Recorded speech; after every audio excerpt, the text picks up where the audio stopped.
നമ്മുടെ next video ആണ് start ചെയ്യുന്നത്. നമ്മുടെ ഫസ്റ്റ് ആണ് വരുന്നത്. ഇത് ശരിക്കും ജൂട്ട് പോലെ തന്നെയാട്ടോ, ഒരു വ്യത്യാസം തോന്നിക്കത്തില്ല. നല്ല സോഫ്റ്റ് ആയിട്ടുള്ള ജൂട്ട് ഫാബ്രിക് ഇല്ലേ, അല്ലെങ്കിൽ ഡേസി ടസറൊക്കെ വരത്തില്ലേ, അതുപോലെ സോഫ്റ്റ് ആയിട്ടുള്ള മെറ്റീരിയലാണ്.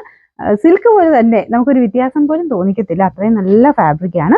അത്യാവശ്യം ഒത്തിരി അല്ല കേട്ടോ, എന്നാലും 2000 ബിലോ റേഞ്ചിൽ നല്ലൊരു ഫംഗ്ഷൻ വെയർ ആയിട്ടൊക്കെ ഉപയോഗിക്കാൻ പറ്റുന്ന ഒരു ഐറ്റം ആണ്. ഇതിൽ ഫുള്ളായിട്ട് ഡിജിറ്റൽ പ്രിന്റ് ആണ് ചെയ്തേക്കുന്നത്. നല്ല കളേഴ്സും ആട്ടോ. ഇതൊരു ഡാർക്ക് ഗ്രീൻ്റെ ഷെയ്ഡിൽ ബോർഡർ ഒക്കെ കണ്ടില്ലേ, ഒരു ലൈറ്റ് ഓറഞ്ച് യെല്ലോ മിക്സ് ആയിട്ടുള്ള ഒരു ഷെയ്ഡ് വെച്ചിട്ടാണ് ചെയ്തേക്കുന്നത്. അകത്തോട്ട് മൾട്ടി കളർ ആയിട്ടുള്ള ഒരു ഫ്ലവർ പാറ്റേൺ ഡിസൈനാണ് കൊടുത്തേക്കുന്നത്. അപ്പോൾ ഇതിൻ്റെ അകത്തും സെൽഫായിട്ടൊരു പ്രിന്റ് പോയിട്ടുണ്ട്. ഒത്തിരി അല്ല, ചെറുതായിട്ട് ഇത് കണ്ടില്ലേ, ഒരു ഓറഞ്ചിൻ്റെ ഗ്രീൻ്റെ ഒരു ടോൺ ഇടയ്ക്കിടയ്ക്ക് പോകുന്നുണ്ട്. പിന്നെ താഴത്തെ ബോർഡറിൽ ആ സെയിം നമുക്ക് ദുപ്പട്ട കൊടുത്തേക്കുന്ന സെയിം ഡിസൈൻ തന്നെ അതിലും വരുന്നുണ്ട്. ബോട്ടം വരുന്നത് ഗ്രീൻ കളർ തന്നെയാണ് കേട്ടോ. അതും ഒരു സിൽക്ക് മിക്സ് ആയിട്ടുള്ള ഫാബ്രിക്കാണ്, ഹൈ ക്വാളിറ്റി ഫാബ്രിക്കാണ്. പിന്നെ അതിനകത്തൊരു ചുളുക്കം പോലെ ഉള്ളത് അത് മെറ്റീരിയൽ തന്നെ ഉള്ളതാണ്. ആ പ്യുവർ സിൽക്കിലൊക്കെ വരുന്നതിൻ്റെ അകത്ത് വരുന്ന പോലെ ഒരു ചെറിയ ചുളുക്കം പോലെ ഈ ഒരു മെറ്റീരിയൽ ഉണ്ട് കേട്ടോ. കളർ സെയിം തന്നെ, നല്ല ഗ്രീൻ ഷെയ്ഡ്. നോർമലി വരാറുള്ള സാറ്റിനോ കാര്യങ്ങളോ ഒന്നുമല്ല. ഇതിന് ഈ ഒരു നല്ല ഒരു മെറ്റീരിയൽ തന്നെ ഇതിനും ബോട്ടത്തിനും വെച്ചേക്കുന്നത് കേട്ടോ. ഇത് റേറ്റ് കൂടിയ ഫാബ്രിക്കാണ്. വാഷ് ചെയ്യാം, ജസ്റ്റ് ഒന്ന് ഷാമ്പു വാഷ് ചെയ്യുന്ന നല്ലത്. എന്നാലും നമുക്ക് ഒറിജിനൽ ആ ഒരു ജൂട്ടിൻ്റെ ഒക്കെ തന്നെ ആ ഒരു ത്രെഡ് യൂസ് ചെയ്തിട്ടാണ് ചെയ്തേക്കുന്നത്. അപ്പോൾ അതുകൊണ്ട് പറ്റുന്നവരാണെങ്കിൽ ഫസ്റ്റ് എങ്കിലും ഒന്ന് ഡ്രൈ വാഷ് ചെയ്തേക്കുക. അല്ലെങ്കിൽ ചെറുതായിട്ട് ഒരുപാട് റഫായിട്ട് വാഷ് ചെയ്താൽ, അതിപ്പോൾ ഏത് പ്രൊഡക്റ്റ് ആണെങ്കിലും അങ്ങനെ തന്നെ ഉള്ളൂ കേട്ടോ. നിങ്ങളിപ്പോൾ സാധാ റേറ്റിൻ്റെ എടുത്താൽ പോലും നമ്മളങ്ങനെ ഭയങ്കര ഹെവി ആയിട്ട് ഭയങ്കര ഇതായിട്ട് വാഷ് ചെയ്യാൻ പറയത്തില്ല. കാരണം മെറ്റീരിയൽ ഭംഗി കിട്ടുന്നത് നമ്മൾ യൂസ് ചെയ്യുന്ന പോലെ ഇരിക്കും. അപ്പോൾ ഇത്രയും കൂടി ഫാബ്രിക് ഒക്കെ ആകുമ്പോൾ അത്രയും കെയർഫുൾ ആയിട്ട് ജസ്റ്റ് ഒന്ന് ഷാമ്പു വാഷ് മാത്രമേ ചെയ്യാവുള്ളൂ. ചെയ്യുന്നുണ്ടെങ്കിൽ പറ്റുന്നവർ ഡ്രൈ വാഷ് ചെയ്തെടുക്കുക. അപ്പോൾ അതിൻ്റെ ഒരു ഭംഗി പോകാതിരിക്കാൻ വേണ്ടി കേട്ടോ, നിങ്ങൾക്ക് തന്നെ കുറേ നാളോടെ യൂസ് ചെയ്യാമല്ലോ എന്ന് പറഞ്ഞാൽ നമ്മളതങ്ങനെ പറഞ്ഞു തരുന്നത്. അപ്പം നിങ്ങൾ നോക്കുക. നോർമലി നല്ല കെയർഫുൾ ആയിട്ടൊക്കെ യൂസ് ചെയ്യുന്നവരുണ്ട് കേട്ടോ. വാഷ് ചെയ്യുന്നവർ ടസറൊക്കെ തന്നെ വാഷ് ചെയ്യുന്നവരുണ്ട്. കണ്ടു കഴിഞ്ഞാൽ ഒരുപാട് വർഷം ഉപയോഗിച്ച് നമുക്കറിയാം, അവരെയൊക്കെ പേഴ്സണലി അവർ പറയുന്നത് കേൾക്കുമ്പോൾ നമുക്കറിയാം നല്ലതായിട്ട് തന്നെ അത് ഉപയോഗിക്കുന്നവരുണ്ട്. അപ്പം നമ്മൾ സൂക്ഷിക്കുന്ന പോലെയാണ് മെറ്റീരിയൽസ് ലാസ്റ്റ് ചെയ്യുന്നത്. അപ്പോൾ ഇത് ശരിക്കും സിൽക്കിൻ്റെ തന്നെ ഒരു റെപ്ലിക്ക, ആ ഒരു രീതി ചെയ്തെടുത്തേക്കുന്ന ഐറ്റമാണ്. പറ്റുന്നവർ ഡ്രൈ വാഷ് ചെയ്യുക, അല്ലെങ്കിൽ കെയർഫുൾ ആയിട്ട് നോർമൽ വാഷ് ചെയ്യുന്നതിന് കുഴപ്പമില്ല. അപ്പോൾ ഇതാണ്, ലെങ്ത് ഒക്കെ നന്നായിട്ടുണ്ട് കേട്ടോ. ഇതിൻ്റെ നമ്പർ വരുന്നത് W473, റേറ്റ് 1860 ആണ്, 1860. നമുക്ക് അടുത്ത കളർ വരുന്നത് നല്ലൊരു ലാവണ്ടർ കൂടിയിട്ടുള്ള ഷെയ്ഡാട്ടോ. ഇത് ഫോട്ടോ ആയിട്ട് എടുത്തപ്പോൾ എനിക്ക് ആ കളറ് നമ്മുടെ സെയിം ഇങ്ങനെ നേരിട്ട് കാണുന്ന കളറല്ല, കുറച്ച് ലൈറ്റ് ആയിട്ടാണ് കിട്ടുന്നത്. നേരിട്ട് കുറച്ചുകൂടെ നല്ല രസമുള്ള ഷെയ്ഡാട്ടോ.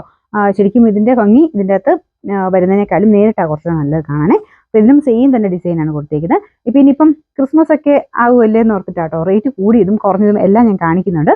ഇനിയിപ്പോൾ നിങ്ങൾക്ക് ആ ഒരു ഫംഗ്ഷൻ ബേസ്ഡ് ആയിട്ട് അങ്ങനെ ഉപയോഗിക്കണമെങ്കിലോ ക്രിസ്മസ് ടൈമിലേക്ക് വേണമെങ്കിലോ ഒക്കെ നല്ല മെറ്റീരിയൽസ് ഞാൻ കാണിക്കുന്നുണ്ട്. പിന്നെ ഇങ്ങനെ റേറ്റ് കുറഞ്ഞ് ഗിഫ്റ്റ് കൊടുക്കണമെങ്കിലോ അല്ലെങ്കിൽ സ്ഥിര ഉപയോഗത്തിനൊക്കെ ആണെങ്കിൽ റേറ്റ് കുറഞ്ഞ് വേണമെങ്കിൽ അതും കാണിക്കുന്നുണ്ട്. അപ്പോൾ ഒത്തിരി വീഡിയോസ് വരുന്നുണ്ട്, മിസ് ചെയ്യാതെ എല്ലാം കാണണം കേട്ടോ. അപ്പോൾ ഇതാണ് ഇതിൻ്റെ ഏകദേശം ലുക്ക് വരുന്നത്. ബോട്ടം സെയിം കളർ ഞാൻ പറഞ്ഞില്ലേ, ആ കൂടിയ ഫാബ്രിക്കാണ്. ഈ സെയിം അല്ല, നമ്മുടെ സാറ്റൻ പോലത്തെ ഫാബ്രിക് അല്ല, സാൻഡൂണിൻ്റെ തന്നെ കുറച്ചുകൂടെ സിൽക്ക് ബേസിലുള്ള ഒരു ഫാബ്രിക്കാണ് ബോട്ടം വെച്ചേക്കുന്നത്. നല്ല ഹെവി ആയിട്ടുള്ള ബോട്ടം പീസ് ആട്ടോ. കാണിച്ചേക്കാം ഞാൻ. ഇതാണ് ആ ഒരു സെയിം ലാവണ്ടർ ടോൺ തന്നെയാണ്, നല്ല കളറാണ്. ചെറിയൊരു വേരിയേഷൻ മേ ബി ഇതിൻ്റെ അകത്ത് കാണും. നേരിട്ട് ഭയങ്കര രസമായിട്ട് ഈ ഒരു കളർ കാണാൻ. പിന്നെ നമ്പർ W472, റേറ്റ് 1860. അടുത്ത കളർ വരുന്നത് ഒരു ബ്ലൂ കളറാണ് കേട്ടോ. നമ്മുടെ ഒരു ഭയങ്കര തെളിഞ്ഞ സൈസ് ബ്ലൂ അല്ല, എന്നാൽ ഭയങ്കര ഡസ്റ്റി എന്ന് പറയാൻ പറ്റത്തില്ല. ടീൽ ബ്ലൂവിൻ്റെ ഒക്കെ ഒരു ഡാർക്കർ ടൈപ്പ് ടോണില്ലേ, അതിങ്ങനെ ബ്ലെൻഡ് ചെയ്ത് വരുന്ന ഒരു കളറാട്ടോ. ഇങ്ങനെ ഇറക്കിയോട് ഇങ്ങനെ ബ്രൗൺ പോലത്തെ ഷെയ്ഡും അതെല്ലാത്തിലും ഉണ്ട്. നമ്മുടെ സിൽക്കിൽ വരുന്ന പോലെ തന്നെ ആ ഒരു ടൈപ്പ് പ്രിന്റിംഗ് പാറ്റേൺ ആണ് പോയിരിക്കുന്നത്. നല്ല കളർ കോമ്പിനേഷൻ. ഇത് ഞാൻ തിരിച്ച് പിടിച്ചേക്കുന്ന കേട്ടോ നിങ്ങൾക്ക് കാണാൻ വേണ്ടിയിട്ട്. താഴത്തെ ബോർഡറാണിത്. പിന്നെ ഇതിന് ബാക്ക് സൈഡിലും ഡിസൈൻ ഉണ്ട് കേട്ടോ. ബാക്ക് സൈഡിലോട്ട് വരുമ്പോൾ ഇങ്ങനെ വരും. ബാക്ക് സൈഡിൽ മെയിൻ ആ ഒരു നേരെ പുറകിൽ ഈ ഒരു ഡിസൈൻ, താഴെയായിട്ട് ഈ ഒരു ഡിസൈൻ വരും. അപ്പോൾ മൊത്തത്തിൽ പ്രിന്റിൻ്റെ ആ ഒരു ഇത് നമുക്ക് ബാക്കിൽ പ്ലെയിൻ ആയിട്ടല്ല, നല്ലതാണ്. കയ്യിലും കൊടുക്കാനുള്ളത് കൊടുത്തിട്ടുണ്ട്. അത് നിങ്ങൾക്ക് ഇഷ്ടമുണ്ടെങ്കിൽ വെക്കുകയോ അല്ലെങ്കിൽ വേറൊരു ബോർഡറായിട്ട് ചെയ്യുകയൊക്കെ വേണമെങ്കിൽ അങ്ങനെ ചെയ്യാം. ഇതിൻ്റെ ഫ്രണ്ട് വരുന്നു അങ്ങനെ തന്നെയാട്ടോ. താഴെ വശത്താണ് ആ ഒരു മെയിൻ ബോർഡർ വരുന്നത്. ഞാൻ തിരിച്ചൊന്ന് പിടിച്ച് കാണിക്കാം. നമ്പർ അവിടെയാണ്. Bottom same കളറാട്ടോ. ദുപ്പട്ടയ്ക്കകത്ത് മൊത്തത്തിൽ ഈ ഒരു പ്രിന്റ് കൊടുത്തിട്ടുണ്ട്. നമ്പർ W474, റേറ്റ് വരുന്നത് 1860. പിന്നെ നാലാമത്തെ ഷെയ്ഡ് വരുന്നത് ഇത് ഒരു ഓൾമോസ്റ്റ് ഒരു ബ്രൗൺ കൂടിയിട്ടുള്ള ഷെയ്ഡാട്ടോ. നോർമൽ ബ്രൗൺ അല്ല, കുറച്ചുകൂടെ ഭംഗിയുണ്ട് കാണാൻ. ഇടയ്ക്ക് എവിടെയൊക്കെ ഇങ്ങനെ വൈൻ്റെ ഒരു ചെറിയ ഷെയ്ഡോടൊക്കെ കയറി വരുന്നുണ്ട്. ബാക്കി കോമ്പിനേഷൻസ് ഒക്കെ ഓൾമോസ്റ്റ് സെയിം തന്നെയാണ്. താഴത്തെ ബോർഡർ, ബാക്ക് സൈഡ് ഞാൻ മുമ്പ് കാണിച്ചാൽ വർക്കും കാര്യങ്ങളുണ്ട്. ബോട്ടം നല്ല ഹൈ ക്വാളിറ്റി ആ ഒരു സിൽക്ക് ബേസ്ഡ് ആയിട്ടുള്ള ഫാബ്രിക്കാണ്. ദുപ്പട്ടയും ടോപ്പും ഒക്കെ നല്ല ലൈറ്റ് വെയിറ്റ് ആട്ടോ. നമ്മുടെ ആ ഒരു ഒറിജിനൽ ജൂട്ടിൽ തന്നെ നല്ല വെയിറ്റ് കൂടിയിട്ടും വരാറുണ്ട്, അതിൻ്റെ തന്നെ വെയിറ്റ്ലെസ്സും ആയിട്ടും വരാറുണ്ട്. ആ ഒരു പാറ്റേണിൽ അതിന് സത്യം പറഞ്ഞാൽ ജൂട്ടിലൊക്കെ ഒറിജിനലി വരുമ്പോഴത്തേനും വെയിറ്റ്ലെസ് ആയിട്ട് വരുമ്പോൾ റേറ്റ് അതിലും കൂടുതലാണ്. അപ്പോൾ ആ ഒരു പാറ്റേണിലാണ് ചെയ്തേക്കുന്നത്. നല്ല ഫാബ്രിക് ആട്ടോ, നിങ്ങൾക്ക് ടച്ച് ചെയ്യുമ്പോൾ അത് മനസ്സിലാവും.